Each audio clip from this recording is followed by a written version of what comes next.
నమస్తే ఆల్ మన కోసం మంచి మంచి మూవీ ముచ్చట్లు తీసుకొచ్చాను. ఈ ఇయర్ ఆల్రెడీ సగం మంత్స్ అయిపోయాయి. ఈ ఇయర్ మన తెలుగు ఇండస్ట్రీకి బ్యాడ్ ఇయర్ అనే చెప్పాలి. మన తెలుగు ఇండస్ట్రీకి సమ్మర్ అంటేనే పండగ. అలాంటి సమ్మర్లో 10 to 15 డేస్ థియేటర్లు మూతపడ్డాయి. కల్కి లాంటి మూవీ ఇండస్ట్రీ ఇటు పడకపోతే మన థియేటర్లన్నీ ఏమైపోయాయో.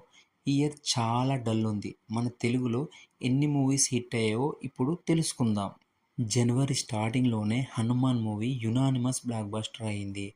ఆ తర్వాత ఊరు పేరు భైరవకోన హిట్ స్టాటస్ తీసుకుంది.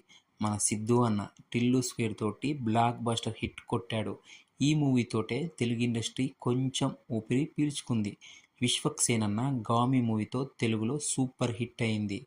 మలయాళం ఫిలిం ప్రేమలు తెలుగులో డబ్బై పెద్ద హిట్ అందుకుంది. ఆ మూవీతో పాటు మంజుమల్ బాయ్స్ కూడా మన తెలుగులో సూపర్ హిట్ అయ్యింది. ది గోట్ లైఫ్ మలయాళంలో సూపర్ హిట్ అయింది. మన దగ్గర కూడా మంచి కలెక్షన్లు వచ్చాయి. కల్కి మూవీ తోటి ఇండస్ట్రీ హిట్ కొట్టారు మన ప్రభాస్ గారు. కల్కి మూవీ తోటి మూతబడుతున్న థియేటర్లు కూడా ఓపెన్ అయ్యాయి. ఒకవేళ కల్కి మూవీ లేకపోతే కొన్ని థియేటర్స్ మూతపడేవి కూడా. రీసెంట్గా మన విజయ్ సేతుపతి గారు మహారాజా మూవీతో మన తెలుగులో పెద్ద హిట్ కొట్టాడు. తమిళ్లో కూడా ఈ మూవీ పెద్ద బ్లాక్ బస్టర్ అయింది. ఇప్పటి వరకు మన తెలుగులో పెద్ద హిట్ అయిన మూవీస్ ఇవన్నీ.